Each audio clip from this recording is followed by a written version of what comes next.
By leading Rogue Squadron to Sullust, Moff Serdon has secretly captured the Bacta supplies of Thyferra and now intends to cut off medical supplies to the Alliance.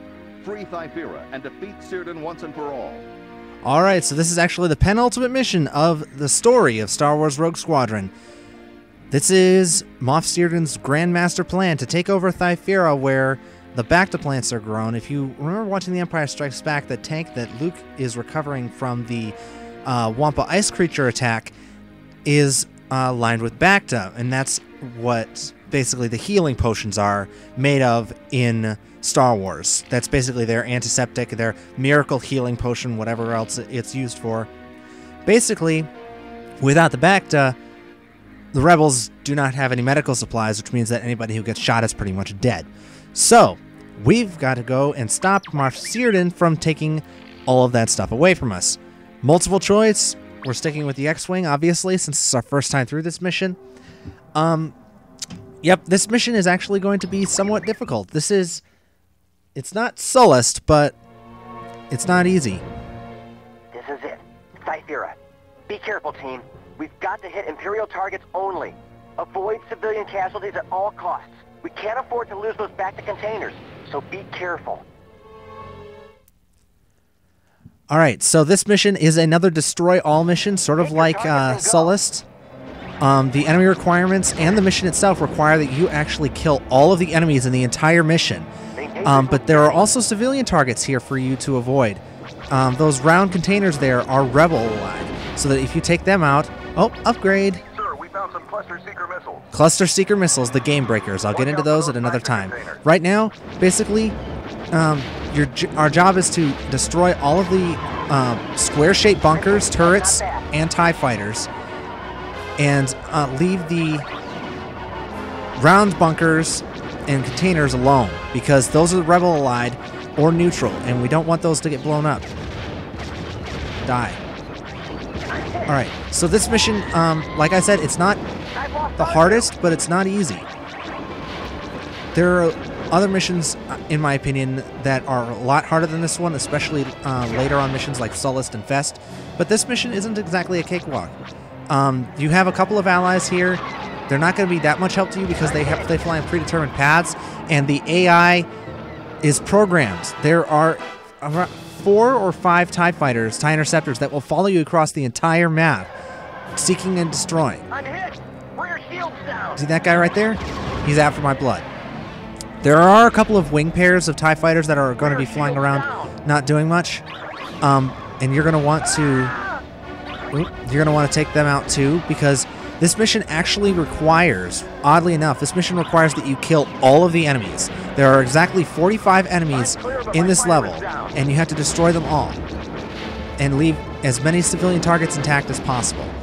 The requirements for this are fairly narrow for gold, but they aren't too bad. So as long as you're decent at avoiding shooting the round things, you know, it's pretty easy even from a distance to tell what's round and what's square. So as long as you're pretty good at telling what's what and trying to get that TIE interceptor. See, this is one of the ones that has AI, so he will do his best to dogfight me, and it'll turn basically into a turning fight where we're each trying to outturn each other and get behind each other.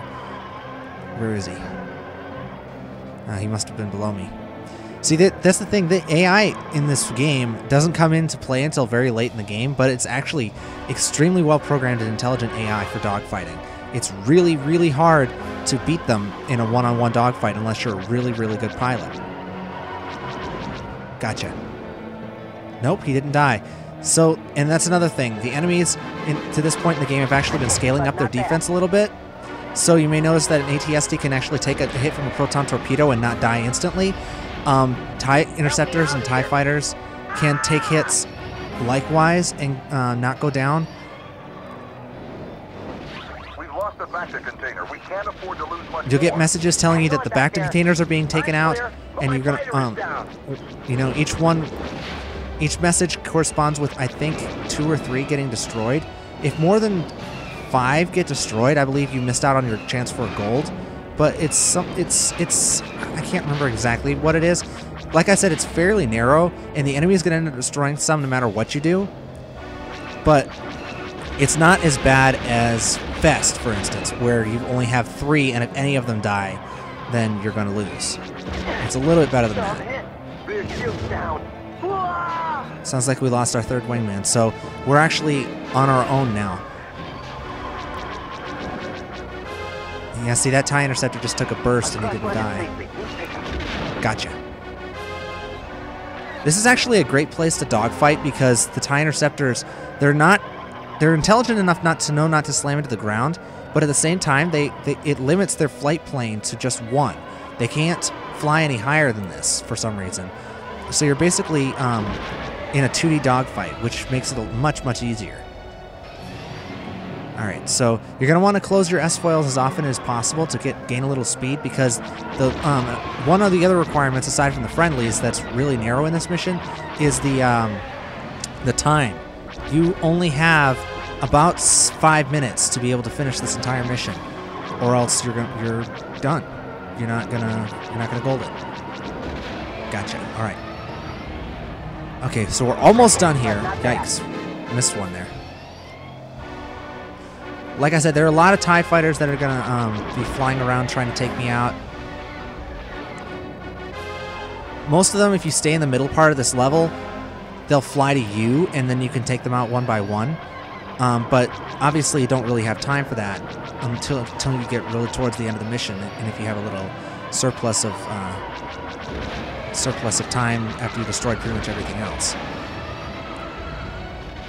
Okay, looks like we got one last wingman up here, and that's okay. Like I said, they aren't that much of a help, but they are better than nothing because they can draw some fire away from you. They'll draw the attention of the TIE Interceptors occasionally.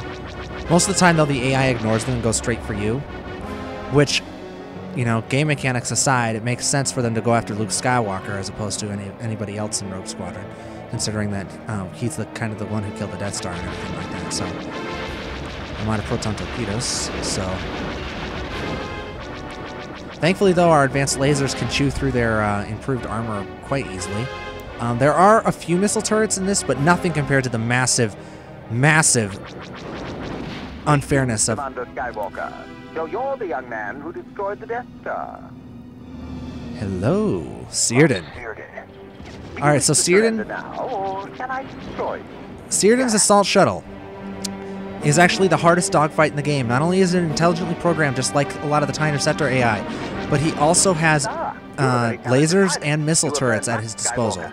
Or lasers and missiles. Obviously, his missiles are guided missiles, just like the ones from the turrets, and his laser cannons are as powerful as stationary turbo lasers.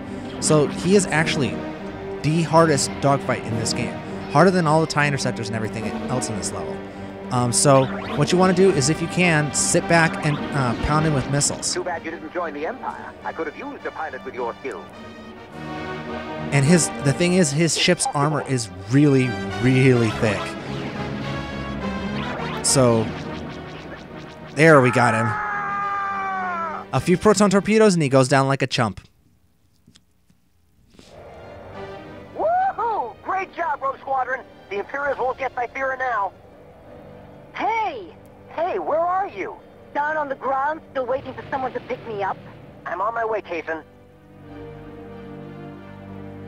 Yeah, pretty much everybody got shot down. Sorry about that, Kaysen. So, oh, bronze. Not bad. I thought I was going to do a little bit worse, but hey, that's better than nothing. Yep, see the time requirement? That's pretty tough. It's not super hard, but it's still pretty tough. Whew. And the enemy requirement is the same for all ranks, because 45 enemies is the exact number of enemies that are in this mission. So basically, you want to keep your time low, your accuracy decent, about 30% or so, and your friendly saves high, destroying as few friendly containers as possible. And then you should be done. The Seeker Cluster missiles that you see right there that we got, huge, huge upgrade. Game-breaking upgrade, potentially. Some of the best secondary weapons in the entire game, and we have them now. So I'll be showing those off, actually, in the very next episode of Let's Play Star Wars Rogue Squadron. We're not done yet, folks. There's still a few missions left to fly. See you then.